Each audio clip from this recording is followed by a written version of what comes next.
ito ay rated SPG. Striktong patnubay at gabay ng magulang ang kailangan. Isang mapagpalang araw mga kapamilya.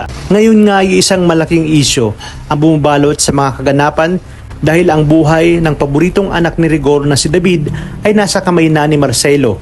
Buo na ang desisyon ni Marcelo na patayin si David matapos tanungin ni Madonna. Alam ni Marcelo na si David ang tanging tagapagmana ng mga Montenegro at malaki ang atraso ng mga ito sa kanya, lalong-lalo na si Don Julio. Kaya naman, sa pamamagitan ng kanyang paghihiganti, nais niyang bigyan ng leksyon ang mga Montenegro. Samantala, si Tanggol naman ay naghihinala na sa mga ikinikilos ng buyer ng Star Ubinos. Nagtataka siya sa mga galaw ng buyer at hindi nga siya nagkamali. Mayroon palang patibong at panliling lang na nagaganap sa gabi ng transaksyon. Kaya naman hindi na nagdalawang isip si Tanggol at agad na kumilos upang patumbahin ang mga gustong umagaw sa Star Ubinos. Sa kabilang banda, wala nang ibang pamimilian si Martes kundi si Ramon. Desperado na nga siya na makuha ang tulong ni Rigor para sa kanyang anak na si Santino.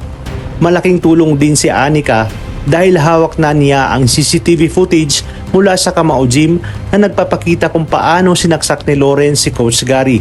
At higit pa rito, hindi rin nagmatch ang fingerprints kay Santino. Bago pa man makarating sa mga otoridad ang CCTV footage ay agad na nagawa ng paraan ni Ramon na matulungan si Santino. Sinabi ni Martes na babayaran niya siya, ngunit tumanggi si Ramon at nag-alok na lang na makipagkita sa kanilang mansyon upang mapakita ang katotohanan tungkol kay David na nagkukunwari pa rin sa katauhan ni Tanggol.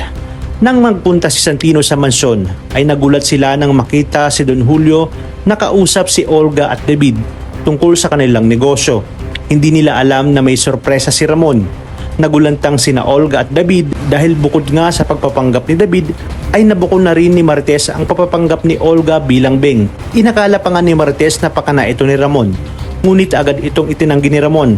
Agad niyang inisip na pakana itong lahat ni Olga. Sa kabila ng lahat, nagliliyab sa galit si Ramon dahil sa mga revelasyon. Kaya naman nagbitaw siya ng matinding banta na walang sino man, lalong-lalo na sina Olga at David, ang makakalabas ng mansyon. Tututuhanin niya na kaya ang kanyang banta na ililibing niya ng buhay sina Olga at David sa oras na mapatunayan niya na tinatarantado siya ng mga ito at binilog ang kanyang ulo.